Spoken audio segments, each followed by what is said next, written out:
stand by that.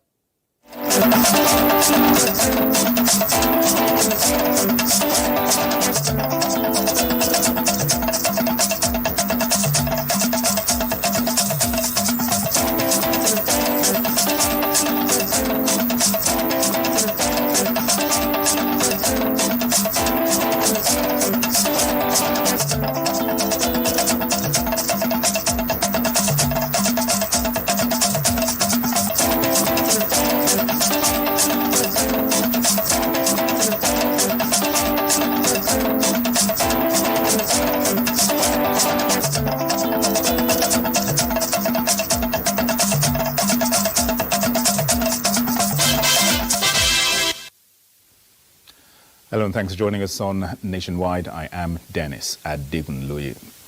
Growing concerns on heightened geopolitical tensions damaging an already shaky global economy dominated the ring of the world's business and political elites in Davos, Switzerland. Chinese Premier, President of the European Commission, Ukrainian presidents and UN National Security Advisor are among high-profile speakers addressing delegates at the Swiss town's Congress Center. Herman Jabani reports that the official theme of Davos 2024 is rebuilding trust. Business leaders from across the globe are in Switzerland for the annual meeting bordering on global risks and challenges. The Davos meeting taking place against the backdrop of conflicts that includes Israel-Hamas war, 3 potential flashpoints: Ukraine, the Middle East, and Taiwan threatens to overshadow the meeting of the World Economic Forum, aimed at rebuilding trust after the series of setbacks suffered by the past 4 years, including war, COVID-19, and the cost of living crisis. In his address, founder of the World Economic Forum, Klaus Schwab, warned that the risks of disinformation in a year that sees major elections across the world, and in the long term, it knows the danger of environmental collapse. The annual meeting of the World Economic Forum is not a collective decision-making body, but its impact stems from the new insights gained through dialogue and interaction, and more importantly, from the commitments made by each participant to contribute more significantly in their respective areas of responsibility to solving our most pressing issues.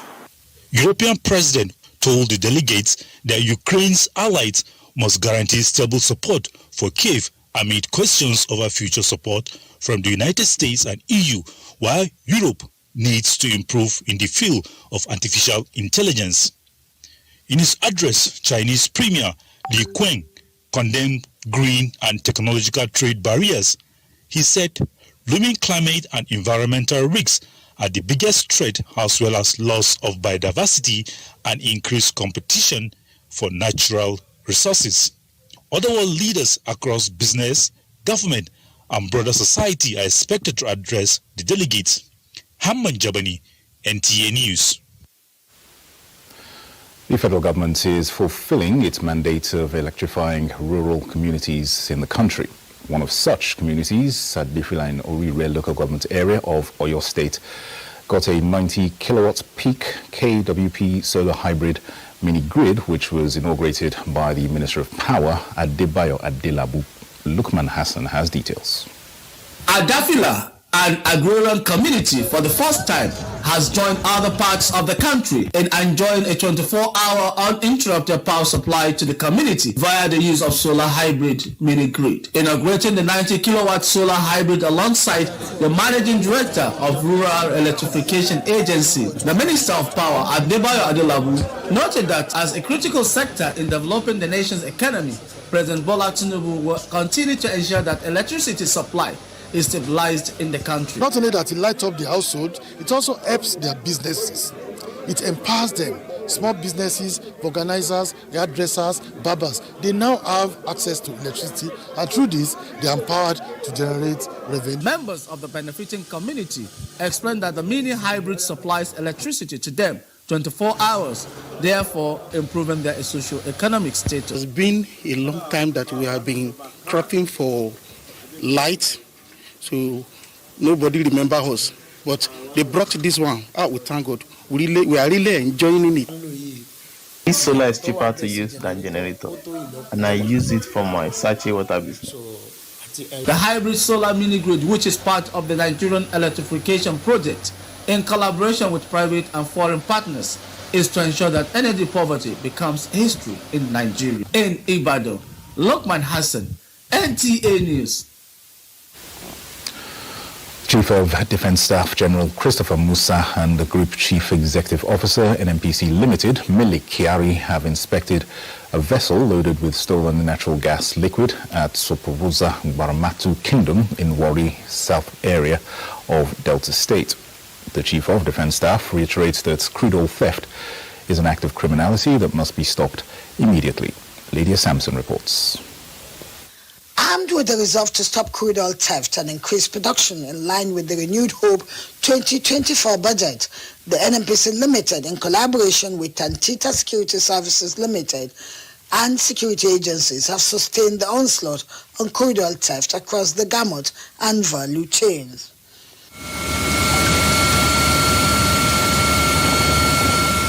Looking through the helicopter window, perhaps calculating how the entire landmass of the Delta can be combed to win the fight, GCO Milik Kiari appears set for the task ahead.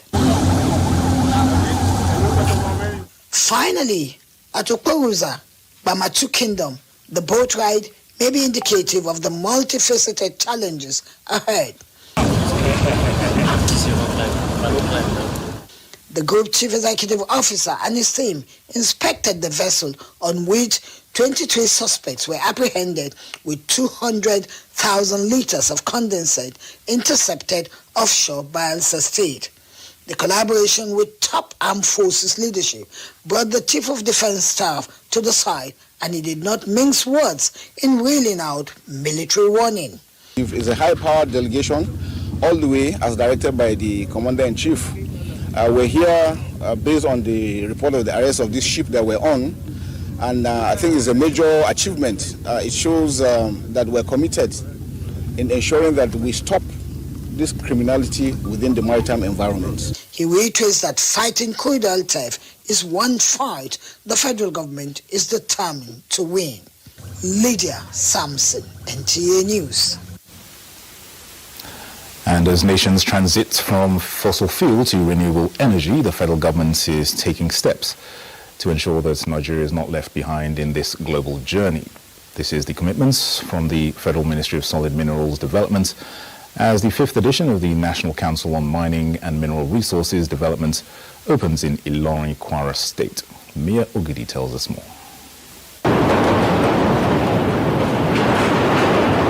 Solid minerals, literally in every part of Nigeria. It's really a vast industry, and President Bola Tinubu recognizes this fact.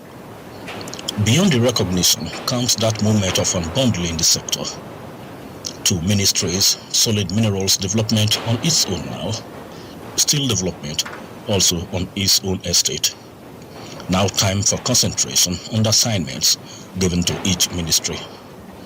To get the details of the sector and profile solutions, some of the best brains brainstorming with officials of both ministries under the auspices of the National Council on Mining and Mineral Resources Development, 5th in the series in Ilorin, Kwara State.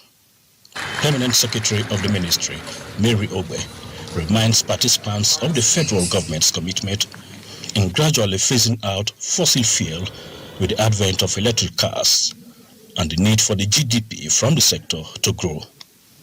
Our agenda today includes discussions on policy reforms, investment opportunities, community engagement, environmental sustainability, and fostering innovation in the sector. Mineral and metals sector, a panacea for economic growth and diversity, is the theme of the conference, and the Ministers of Solid Minerals Development and Steel Development, Dele Alake and Suwaibu Audu, will take the participants through on key issues at the technical session as the conference rounds off on Wednesday. Mayor Ogede, NTA News. And from Kwara, we head to Ondo State, where Governor Lucky Aiyedatiwa has flagged off the disbursement of 1.2 billion naira as payment of gratuity arrears to pensioners in the state. Kayode Olongdare reports. Distributing the checks to the 2040 retirees on behalf of the governor, the Chief of Staff, Olugbenga Ali, said payments for the 2015 retirees and previous years are underway. He noted that the administration of Governor Lucky Aiyedatiwa has set aside 230 million naira monthly for the payment of gratuity to all categories of retirees in the state. The Nigerian Bureau of Pensioners can also testify to the fact that government has been releasing funds as special intervention to gradually defray the backlog of arrears of gratuity. The state head of service, Kayode Ogundele, and chairman of retirees commended the governor for prioritizing the welfare of the senior citizens. Ondo State government was the first to approve the consequential adjustment of the pension of our senior citizens. On behalf of the 2014 pensioners in Ondo State, to express our appreciation to our able, kind, and God-fearing government. With the disbursement, year 2012, 2013 and 2014 gratuities have been cleared in Akure. Kayode Olorundare, NTA News. And Tony Batire is standing by at the pensioners' house at Akure for more details on this development. Tony, can you give us more updates on the disbursement process of this 1.2 billion naira gratuity arrears for pensioners in the state, and what are the reactions of the beneficiaries? Yes, it should be noted that the present administration of Governor Lucky Aiyedatiwa is a continuation of the administration of the late Governor Oluwarotimi Akeredolu. And since the inception of the administration in 2017, all the gratuities and some arrears of the pensioners have been paid as at when due. It is the steps of this late governor that the Governor Lucky Aiyedatiwa is following, as he has cleared the gratuity arrears of the pensioners with a sum of 1.2 billion naira. Also, it should be noted that 230 million naira monthly payment of gratuity to all categories of retirees has been set aside, while the retirees of 2015, their payment is on the way. Also, aside from this payment of arrears, a total of about 3.9 billion naira of gratuity for all categories of retirees has been paid in 2023.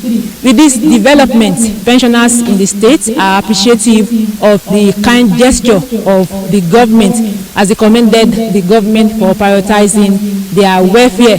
They are now smiling to different banks to cash their checks.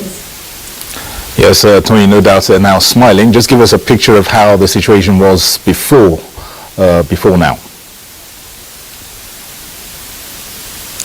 Yes, as I said earlier, the past government, especially the immediate past government, has defaulted in paying gratuities to these pensioners, and obviously it has really affected them negatively. It has affected their living condition. They have not been happy until now. All right, many thanks for that update, and certainly some cheery news there from Ondo State. Thank you, Tony.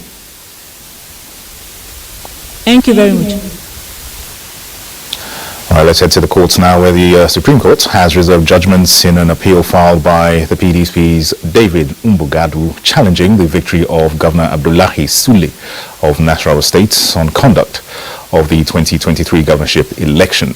This was after all parties in the appeal adopted their briefs of arguments. Olabode Arewa reports that the Apex Court also entertained Aminu Bande's appeal against the victory of Governor Nasir Idris of Kebbi State. In the judgment by the Court of Appeal Abuja, awarding the Nasarawa State governorship election victory to Governor Abdullahi Sule of the All Progressives Congress, his main challenger, David Umbugadu of the People's Democratic Party, approached the Supreme Court seeking to overturn the verdict. He outlined several grounds for his appeal, including claims that he was leading during the March 18, 2023 Nasarawa governorship election before the results were allegedly tampered with to ensure that Governor Sule got the victory. INEC, Governor Abdullahi Sule, and the All Progressives Congress, who are the respondents, prayed the Supreme Court to dismiss Ombugadu's appeal for lacking in merit, as he did not support his claims with credible evidence. The five-man panel of justices, led by Justice Kudirat Kekereekun, after hearing their parties and deliberations, reserved the judgment to a future date. David Ombugadu is building on his success at the Nasarawa State Governorship Election Petition Tribunal, where the court had declared him the winner of the election. We have urged the court to restore the judgment of the trial tribunal. Meanwhile, the court also reserved judgment in Aminu Bande's appeal, challenging Governor Nasir Idris' victory at the trial and appeal courts. In his initial petition, Aminu Bande alleged that Governor Idris was not qualified to participate in the Kebbi State governorship election, that his deputy, Abubakar Tafida, allegedly used a fake school certificate to contest in the election, and that the election was marred by election irregularities. However, Governor Nasir Idris, in his defense as respondent, averred that he was duly sponsored by the APC to participate in the election. The deputy governor, Abubakar Tafida, who is the third respondent, also tendered evidence that he claimed showed that he was issued with a school certificate in 1982. Our expectation is that the court will affirm the concurrent findings of both the tribunal and the Court of Appeal. The entire election should be nullified. The case has also been adjourned to a later date. From the Supreme Court, Olabode, NTA News.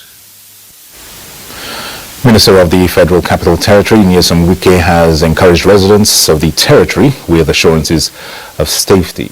This was at an emergency security meeting in Abuja, where the minister stated that the administration, in collaboration with security agencies, is on top of the situation. We are not sleeping. I'm very much aware of the security challenges in the territory. These were the words of the FCT Minister Nyesom Wike while briefing the media before the commencement of the emergency security meeting with heads of security agencies and area council chairmen held behind closed doors. I'm aware that sometimes too the press overblow what is happening.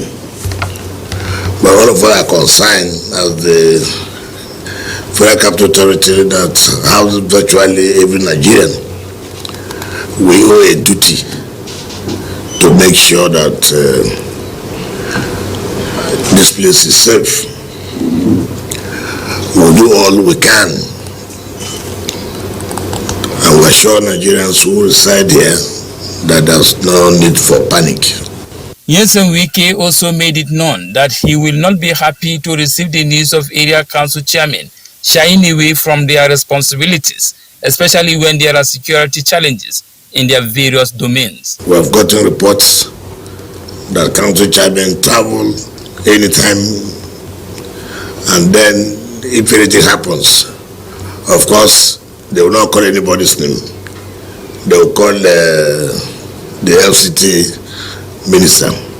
The emergency security meeting is a sequel to the recent kidnappings and other security challenges in the FCT.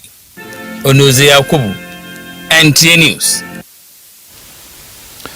More from the court says Justice Abdullahi Mikailu of the Niger State High Court 2 has granted the application of the state government to discontinue the case of alleged criminal conspiracy, breach of trust, and the conversion of money to the tune of more than 3 billion naira belonging to the state against Umar Mohammed Nasko.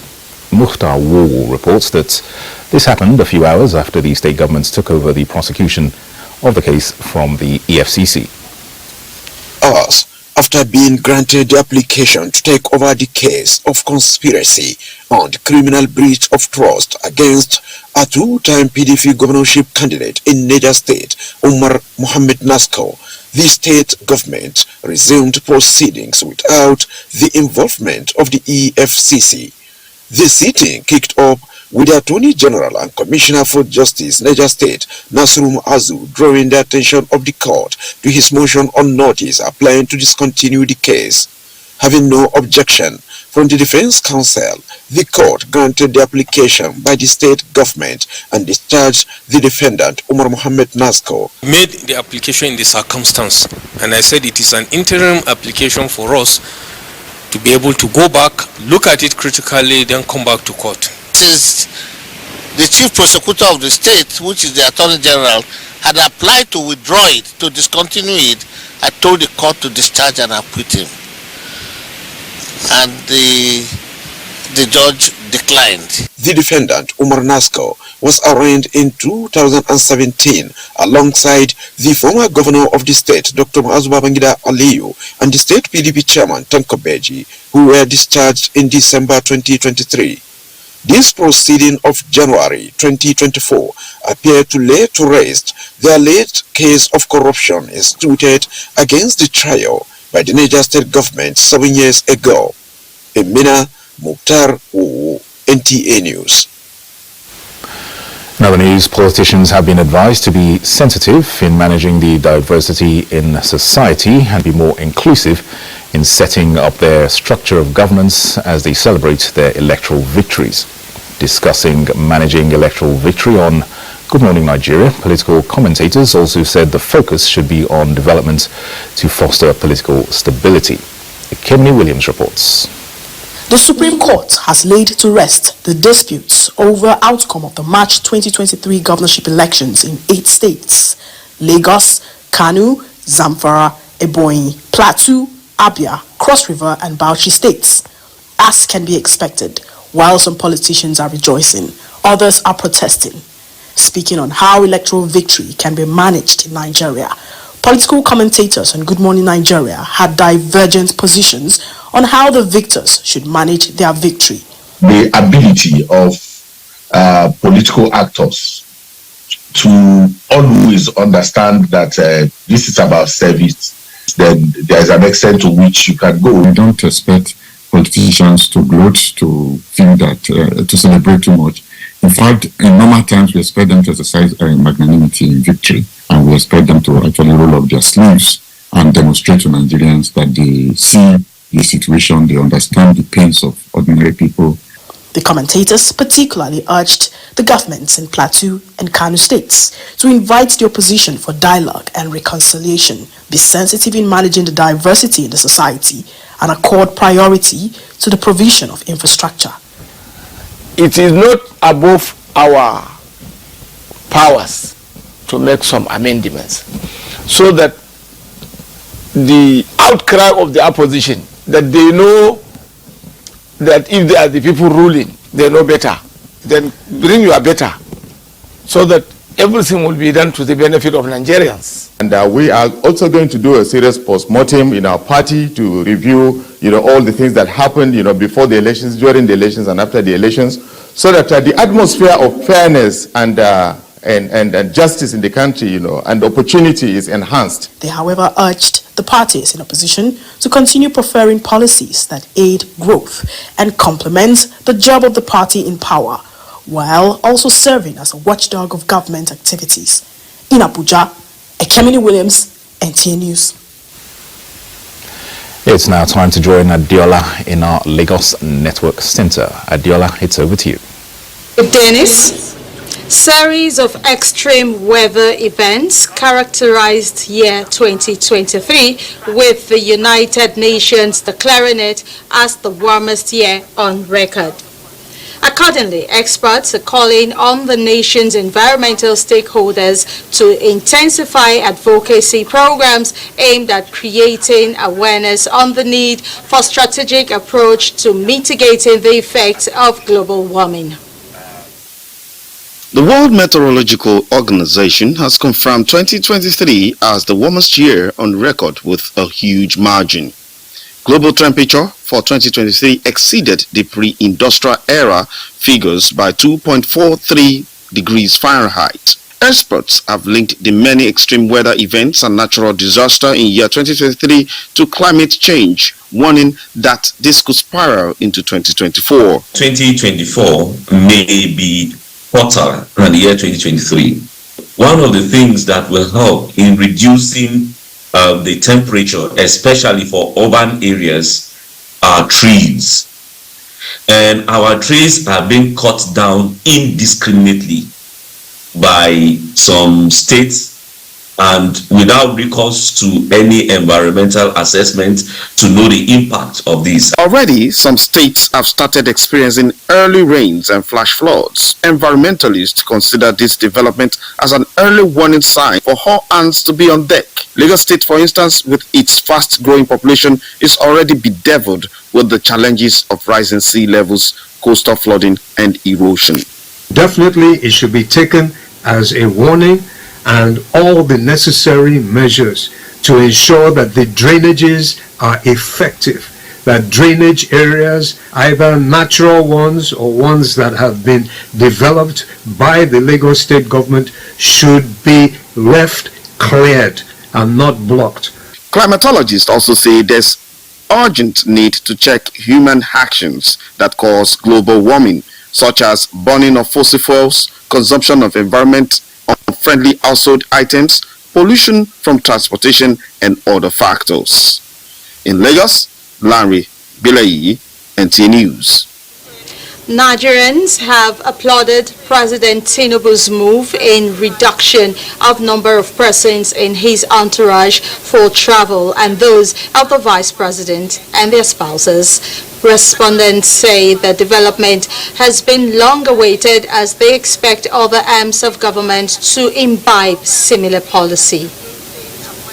The immediate cost-cutting measures, Presidential Directive for Federal Public Officials' entourage for local and international travels by 60% covers the President and Vice President office with their spouses. The new directive, which is to effectively cut recurring expenditure and financial wastage by drastically reducing the number of officials on such travels, will also affect offices of ministers and agencies under them. Many Nigerians have been bearing their minds on the subject and also suggested areas the funds should be deployed. That's the step in the right direction. We have been expecting such thing to happen. And we know anybody like is attempting to do it is going to be fought. We expect more of it as people demand for us to put things in their places. Well, basically infrastructure. Nigeria is a very rich country. We have everything, natural, agri, the weather. Financial analysts say the level of cut in the cost of governance should lead to substantial savings. So not spending all that big money for those trips, having them retained in the coffers of the government for allocation to other uses, means that we can reduce our borrowing by that much that we will have saved. And that would be a great achievement. And for us to be able to see the effect of this, I think the onus now lies on we, the citizens, to continue to put pressure on government, because we want to see where this money that is going to be freed now, where it is going to be moved to. The need to revise the recently passed federal budget to cut all wasteful and unnecessary items to fund the productive sector of the economy and the much needed social investments, especially the three key areas which include education, healthcare, and the migration of millions of Nigerians from poverty, were also suggested. In Lagos, Larry Bilayi, NTA News. In those other reports from Lagos, we will take you back to Abuja, where Dennis is standing by, but that will be after this break. To stay.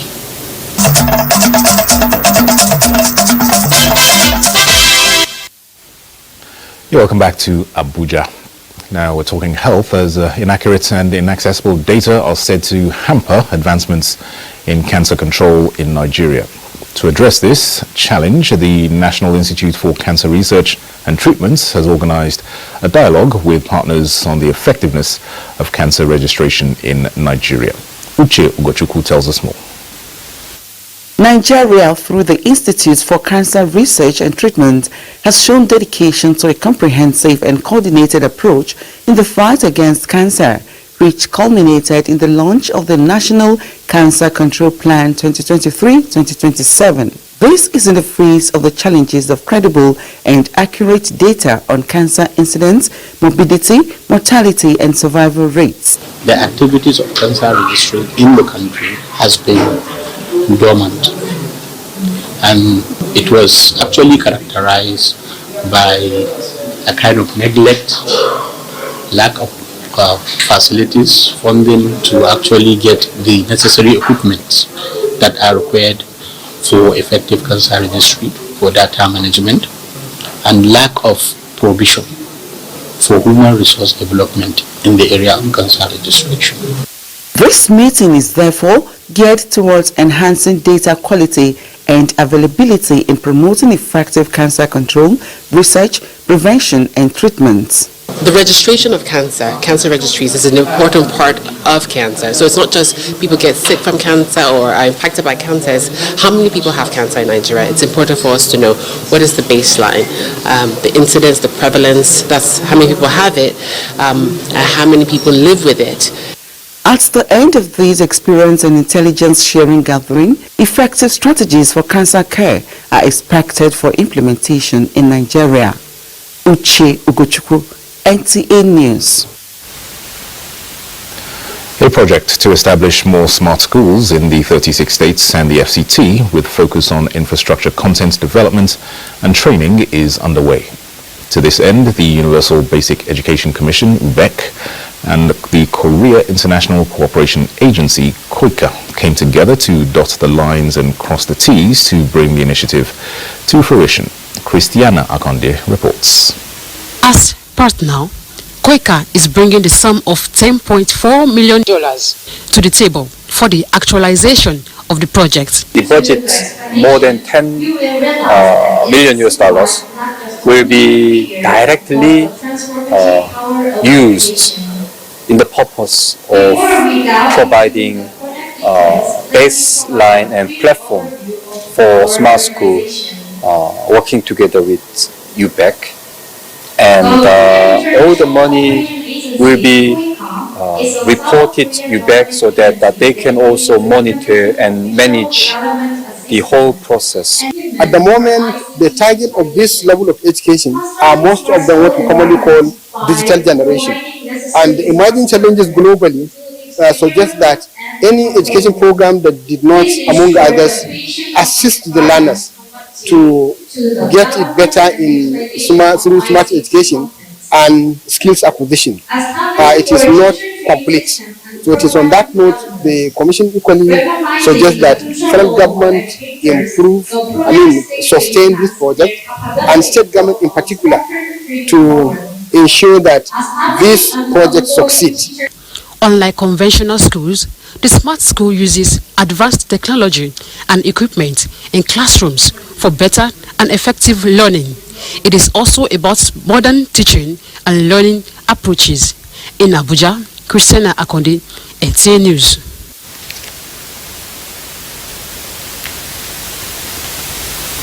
All right, we'll take another quick break. Stay with us. We'll be back in a few moments.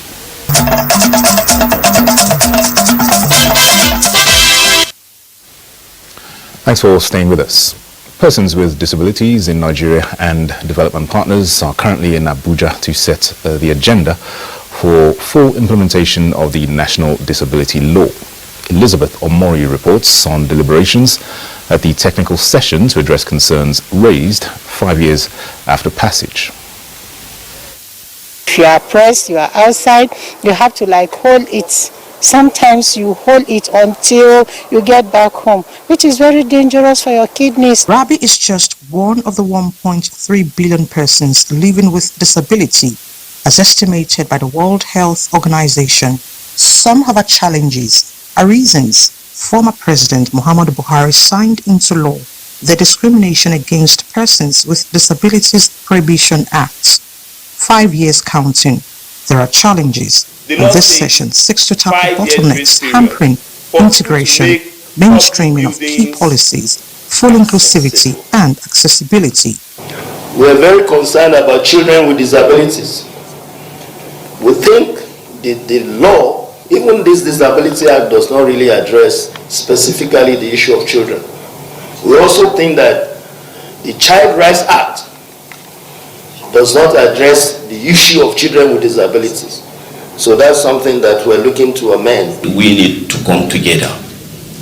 Government alone cannot do without the collaborative effort. To uphold the dignity and safeguard the rights of persons with disabilities, parliamentary, communal and political responses, speakers insist, will aid effective implementation of the law beyond moratorium. The implementation of the Act will reduce poverty. It will reduce inequality. Unemployment, lack of access to quality health care and discrimination were part of issues brought to the fore, needing urgent attention. Elizabeth Omori, NTA News. Let's now link up with Anwuli in our Benin Network Center. Hello, Anwuli. The name of the caster in Abuja.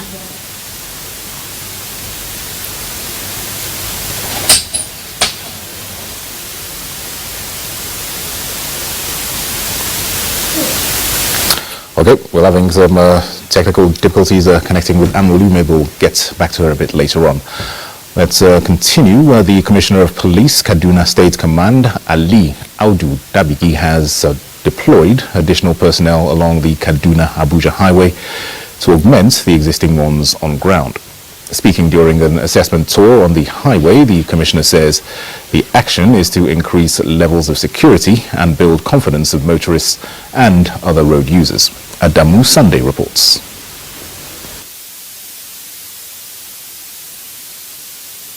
Commissioner of Police, accompanied by senior police officers of the command, toured the Kaduna-Abuja expressway, stopping at various security operative duty posts, including flashpoints like Kurminkere, Gidambusa and Akilibo, to interface with the officers and members of the communities, urging them to assist security agencies with credible information that will lead to the arrest of the criminal elements in the areas. There is enough security along this route. Hardly can you pass a kilometer without being covered. While commending the officers and men of the Nigerian police force for their continued resilience and commitment to providing a near-perfect security for commuters, he also tasked them to redouble their efforts, be vigilant, civil to motorists, and eschew all forms of misconduct. I would like to appeal if there is any information that can lead us to the performance of our duty or breakthrough. It's very much welcome. He says the police officers should always be alert and dedicated to their duty. He emphasized that the tour is the first and beginning of many unscheduled routine supervisory patrols. He will be embarking and no one will be spared if found wanting. In Kaduna, Adamu Sunday, NTA News. The Minister of Works, David Umahi, and Coordinating Minister of the Economy and Minister of Finance, Wale Edun, have carried out a diligence assessment of the cause of delay in completing the Abuja-Kaduna-Kano highway. This follows concerns expressed by the President in that regard. Abdullahi Mohammed reports. A brief stopover at Zuba, the modus operandi of the movement was arranged and the journey commenced. Smooth ride, but short-lived. Then the slowdowns and maneuvers, avoiding bad portions of the road. It's a feel of the bitter, sweet. And when they met with the contractors, a proper explanation of the stages and willingness to deliver the project were outlined. Find a solution for all his challenges. But for the two ministers, what is more important revolves around steps to be taken in order to complete the project, and a deal was struck. We agree that they are going to go back to 4 sections, and we've also agreed on some technical modification that will make the road even much more stable and stronger, and within the 7.3 carriageway. The icing on the cake is that the resource is expected to keep men and machines at site. Coordinating Minister of the Economy and the Minister of Finance has put on the table with convincing explanation on how to keep flowing. If you have followed recently, you will find out that government has implemented the 50% direct deduction from various federal government-owned enterprises, partially funded, self-funded, including the fully funded ones. So we expect an additional stream of revenue even beyond what was initially budgeted for this year. Smiling faces of the future generation making ends meet from the hundreds of men hired as a result of the highway construction. The quality of work rolling faster the tires of the economy, signaling a ray of hope for a smoother drive in 24 months' time. From the Abuja-Kaduna highway, Abdullah Mohammed, NTA News. Now, there were major developments in Nigeria's rail sector in 2023, which shaped events that are expected to unfold in 2024. Lanre Gbeleyi takes a look at some of these developments last year. Since 1896, when the British colonial government in Nigeria started the construction of the local railway, it has become the backbone of economic development in the country. Developments coming to play in the nation's railway sector might bring back the good old days in terms of contributing to economic growth. What then are these major events? In 2023, the Railway Constitution was amended, moving it away from exclusive legislative list to concurrent list, allowing for the creation of state lines, in which Lagos State has already taken advantage of this with its Blue Rail line. One of Portugal's largest construction company, Mota NG, with a stake in China's Communication Commission, signed a 1.48 billion euros railway infrastructure project in Nigeria, which will aid Kano-Maradi rail construction. The beginning of rail freight service hauling cargoes from Apapa Port to Ibadan has already commenced. The rail manager is upbeat about these freight lines in 2024 as demand is on steady increase since it started. 2024, we are looking forward to increasing the number of freight trains we are running to Ibadan and to Mobolaji Johnson here, because we are in the season of moving export and import.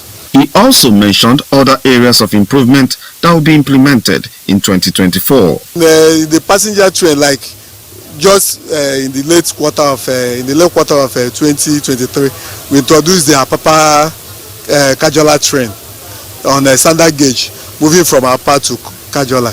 In 2024, we are looking forward to more patronage, increasing the number of passenger trains we are going to run from Lagos to Ibadan.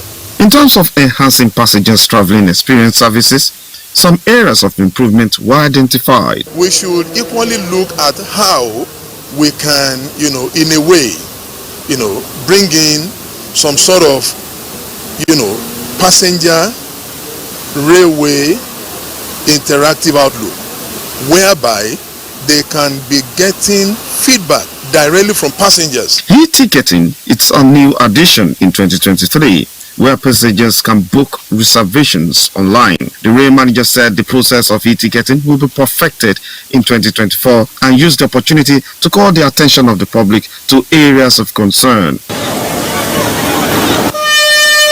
Optimism is the feeling amongst Nigerians and nation's railway for 2024, since the work seems to be clearly cut out for them to follow through. In Lagos, Lanre Gbeleyi, NTA News. Next are developments from Jos, and Mary is our guide. Hello, Mary.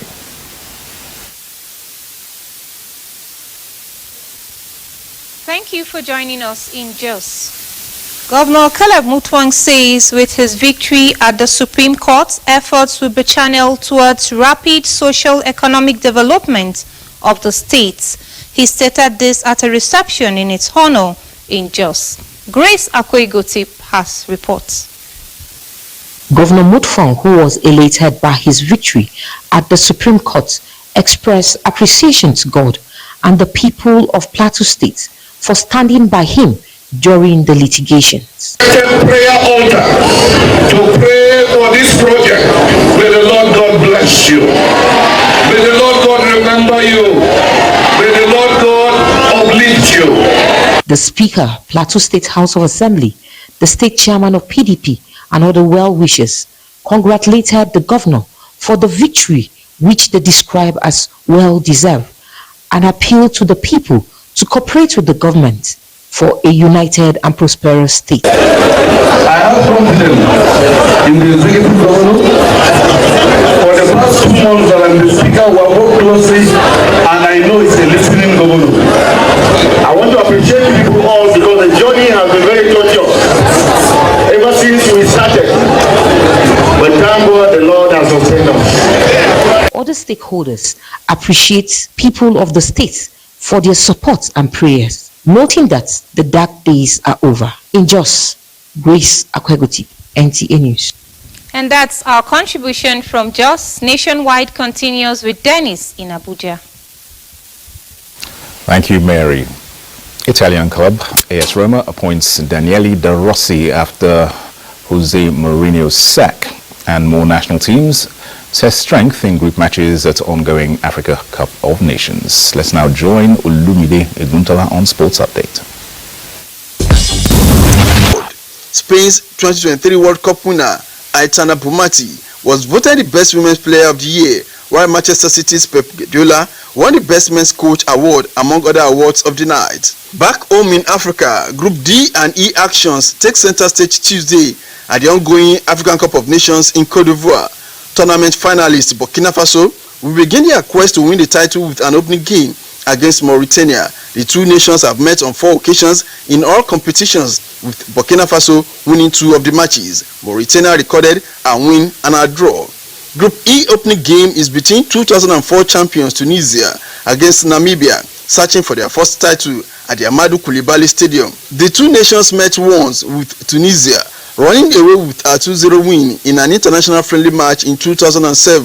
The third game of the day is between 1996 champions South Africa and Mali, that is making their 13th appearance at the tournament. Mali has played the most AFCON games of 54 without winning the tournament. The team's best was a runners-up finish in 1972. Mali will hope to continue their winning runs against South Africa, that lost twice in 2 previous AFCON meetings between the two countries. And from the Super Eagles camp, all is well with the team that continues build up ahead of Thursday's second group game against host Côte d'Ivoire, 6 p.m. Nigerian time.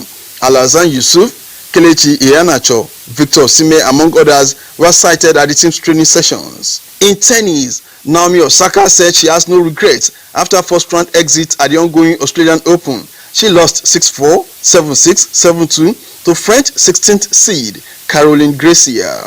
Osaka, with 4 Grand Slam titles, stepped aside in 2022, citing mental health concerns. With Sports Update, Olumide Eguntala, NTA News. And that concludes Nationwide. Many thanks for watching. I am Dennis Adegunloye.